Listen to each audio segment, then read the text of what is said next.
How aware are you of the history of student residences at UCL? A key part of the student experience, student halls are ubiquitous with undergraduate life. This video will give a brief insight into the foundation of halls of residences at UCL and what this foundation can tell us about student life at the time. You may know that College Hall is the oldest continuous UCL halls of residence, but you may not know that it was not the first residence at UCL. This building was built to house University College Hall. This male-only hall was built in October 1849.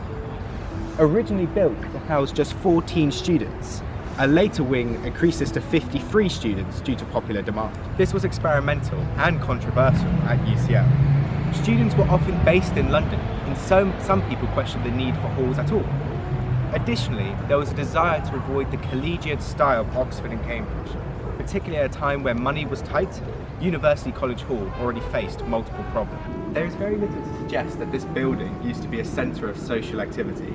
This microhistory within UCL is important to know, as this building gleans specific insights into student life at the time. The story of University College Hall is directly linked with the secular nature of UCL.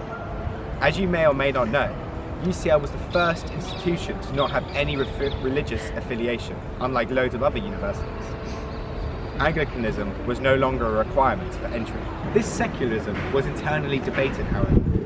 Theology was not taught at UCL, despite growing movements such as Unitarians. Many of UCL staff were spiritually minded, predominantly one called Henry Robinson. Crabbe believed it was important for students to be religiously minded and privately hoped that some of these would become ministers. He largely led the push for the creation of this hall, with the added stipulation that theology lessons would take place in the building. This building cost £10,000 at the time, and most of this money came from Unitarian donations. This church, as a place, exists as a memory of the religious tension at the time. Despite being so close to a prominent secular institution, it was set up to give students spiritual guidance, separate from the university. A wall of the hall even backs onto the church itself. These were just some of the difficulties Crabbe faced. Yet he persevered, and the hall was built in October 1849. There were 5 principals of the hall, individuals appointed to look after not only the hall itself, but the students within. The principal, Henry Morley, will particularly be examined, and the student culture he helped to cultivate.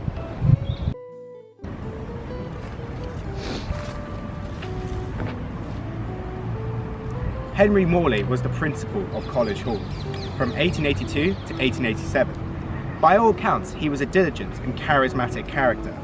A lecturer of English literature, he was beloved by his students and those under his charge at the hall. Morley was very concerned with creating a cosmopolitan and active institution. He encouraged the creation of committees, such as those in charge of the library, the House Committee, and a university debating club. Morley emphasised student involvement, from the composition of puddings to how the beds should be made. He helped develop it into a liberal, open, miscellaneous society, as quoted by one student. A great number of young men were assembled from a range of different backgrounds and hopes for different futures. As one student recalled in this letter in 1885, I remember French, German, Spanish, American, Hindu, Parsi, Burmese, Kingolese, Japanese, Africans. This mingling of many types was one of the circumstances in which Professor Morley relied most as a means of creating a vivid social life. Life in the hall was never dull. Declined to continue it, and thus the hall was dismantled. This building is now the Dr. Williams Library, a small English research library with a Unitarian focus. Although there are no more physical reminders of University College Hall beyond the building itself, from the information we have, we can imagine the student life and what it would have been like living there. It was truly a cosmopolitan society. One of the reasons that people come to university today in 2023 is to meet different people, not just those of the same background. This was already happening at UCL in 1882, over 150 years ago. But why is this important? You might be watching this at the halls of residence right now, or you might be reminiscing about your time at halls. These formative experiences are something you can share with your fellow students of the past. Although University College Hall is no longer a place, with its space now being utilised for a different purpose, every time you now walk past this building, you can think about the lives of UCL students 150 years ago.